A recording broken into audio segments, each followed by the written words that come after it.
Hello, welcome to travel with KR. నేను మీ చెన్నూరి కృష్ణారావు.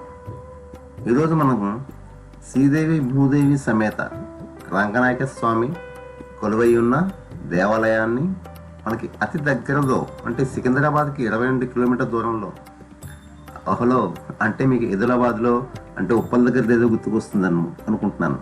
కానీ అల్లవంటిదే 400 ఏళ్ల క్రితం నిర్మించిన ఒక కొండ మీద ఒక గృహలో నిర్మించిన ఒక అద్భుతమైన దేవాలయాన్ని మేడ్చల్లో కూడా ఉంది. చాలా ప్రశాంత వాతావరణంలో ఉంటుంది. ఆదిలాబాద్లో ఎంత ప్రశాంతంగా ఉంటుందో ఇక్కడ కూడా అటువంటి ప్రశాంతమైన వాతావరణంలో, కాకపోతే చాలా చిన్నదిగా ఉంటుంది. కానీ ఇక్కడ కూడా సేమ్ అలాగే ఆదిలాబాద్లో ఉన్నట్టుగానే శ్రీదేవి భూదేవి సమేత రంగనాయక స్వామి వారు కొలువై ఉన్నారు. చాలా అద్భుతంగా ఉంటుంది. మనం ఆ దేవాలయానికి వెళ్ళొచ్చి అక్కడ విశేషాలను, ఆ పరిసరాలను, అక్కడ ప్రశాంత వాతావరణాన్ని అనుభవించి వద్దాం రండి.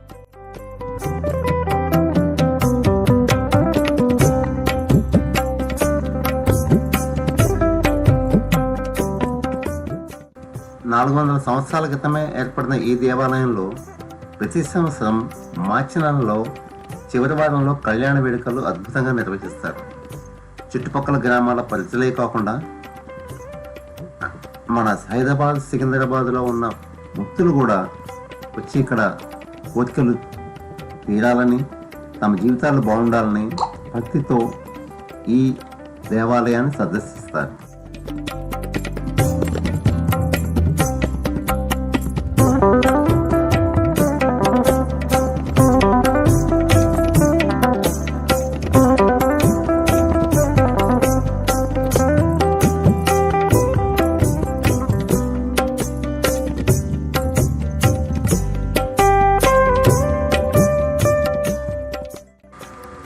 ఇక్కడ ఆలయం, దాని విశిష్టత, దాని మహిమ కంటే నాకు ఇక్కడ బాగా నచ్చింది ఏమిటంటే ఆ చుట్టుపక్కల ఉన్న అద్భుతమైన ప్రత్యేకమైన సిటీకి భిన్నంగా ఉండే ఆహ్లాదకరమైన వాతావరణం. అంటే వాతావరణం అంటే మనకి చల్లగా ఉంది, గాలిస్తుంది అని కాదు సుమా. ఈ బండరాళ్ళు చూశారు కదా, ఎంత పెద్ద పెద్ద బండరాళ్ళు. ఈ నల్లని రాళ్ళలో అని ఏదో పాటలో ఉన్నట్టు ప్రతి రాయి కూడా మనతో ఏదో మాట్లాడుతున్నట్టు, మన పూర్వీకుల గురించి మనకేదో చెప్తున్నట్టు, మనతో భావాలను పంచుకోవటానికి అక్కడ ఎండలో, వానలో, చలిలో నిలబడి మన కోసం చూస్తున్నట్టుగా అనిపిస్తుంది.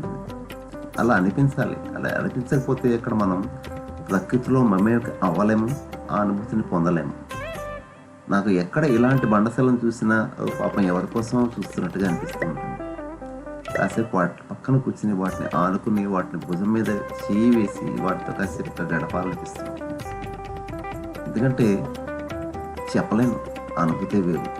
అటువంటి అనుభూతి ఉన్నవారితో మనం ఇటువంటి ప్రదేశాలకు వచ్చామనుకోండి, అద్భుతంగా అనిపిస్తుంది జీవితం. లేదనుకోండి, వాళ్ళేమో తొందరపడుతూ ఉంటారు, ఈ రాళ్ళని చూసేది ఏమిటి అనుకుంటారు. మన ఫీలింగ్ వేరు, వాళ్ళ ఫీలింగ్ వేరు.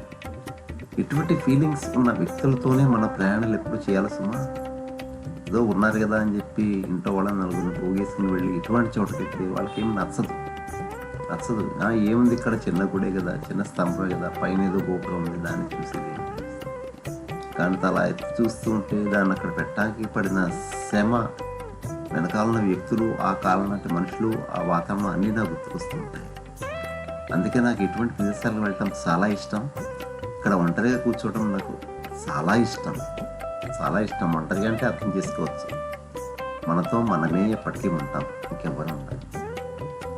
మీకు కూడా ఇటువంటి ప్రదేశాలకు వెళ్ళాలి అనిపిస్తే ఎవరితో పెడతారు, ఎలా అనుభవిస్తారు, కామెంట్ చేయండి.